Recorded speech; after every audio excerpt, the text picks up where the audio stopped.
This video will be narrated, but the important stuff will have text overlays for those who are not in a place where they can listen to a video.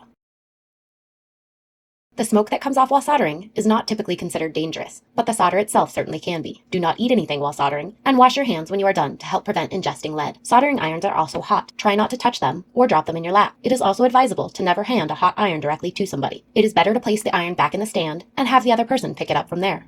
If flux is available, use it liberally, as it will help clean the joint, and solder will flow much easier and create cleaner joints.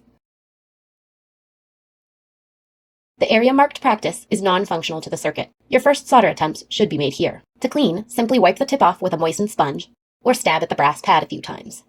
First, if you have flux, add flux to all of the through holes.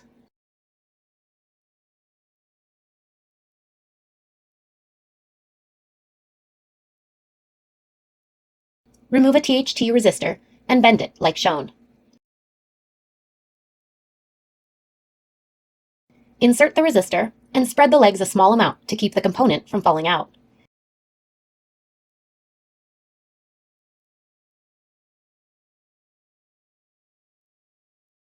Apply heat to one side of the pad, wait a second, and add solder.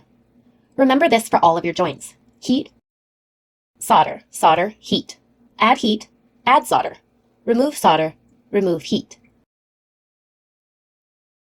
A good joint should completely cover the pad and look like a shiny Hershey's Kiss. Note, if using lead-free solder, the surface finish may look more of a dull gray. It is all right if a little bit of solder makes it to the other side of the PCB.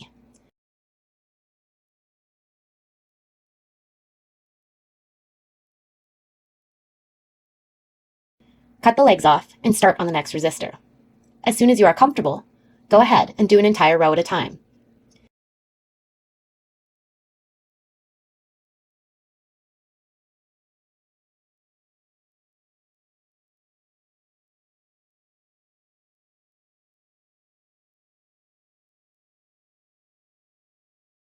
Add flux to the SMD resistor area.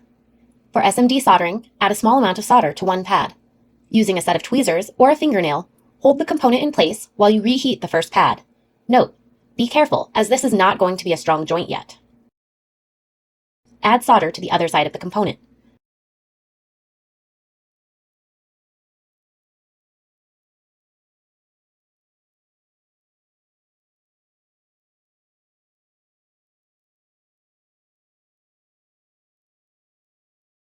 Now go back and add solder to the first side.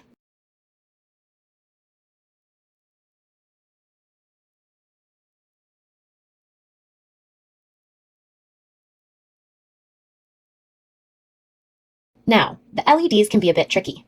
These are polarized components. This means they will only work when facing one direction. Note that these components have a small indicator showing polarity.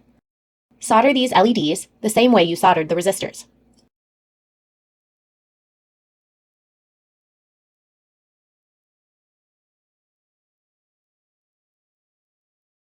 Now it is time for the ICs. Like the LEDs, these ICs are polarized. Polarized ICs will have either a line or a dot indicating polarity.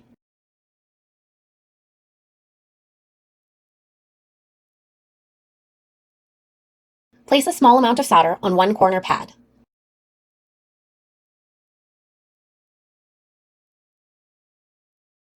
Align the IC with the pads and reheat the first pad.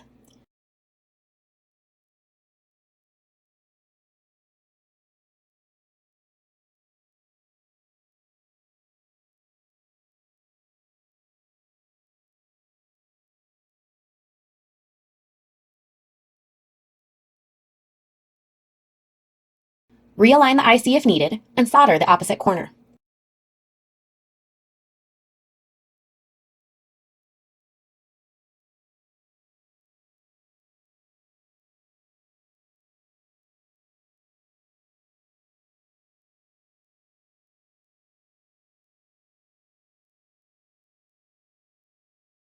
You can either solder the pins one at a time or drag solder.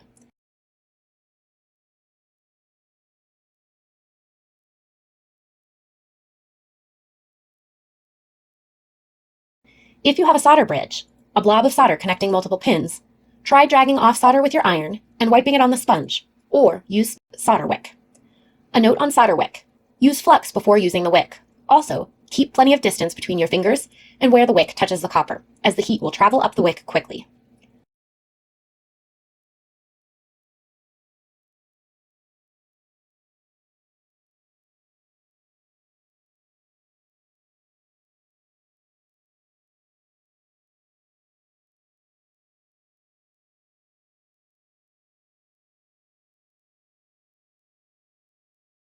Solder the remaining resistors and capacitors in place.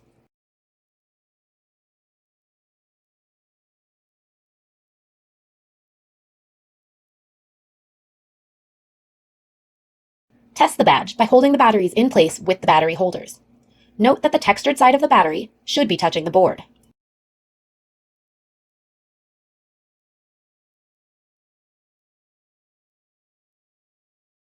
If all of the LEDs light up, then you are ready to solder the battery holders. Note, these will take a little while to heat up enough to accept the solder. Apply the pin on the back by adding flux and applying a lot of heat to the pin. Test the middle hole on occasion to see if it is hot enough to melt solder. If it is, then feed solder into the hole and it will spread on its own under the pin.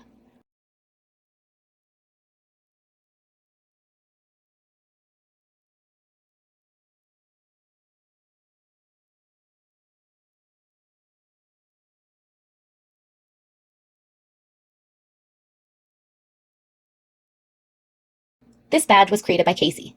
Feel free to look him up or contact him on Twitter. The design files can also be found on GitHub at this address. This has been narrated by Ellie Bean.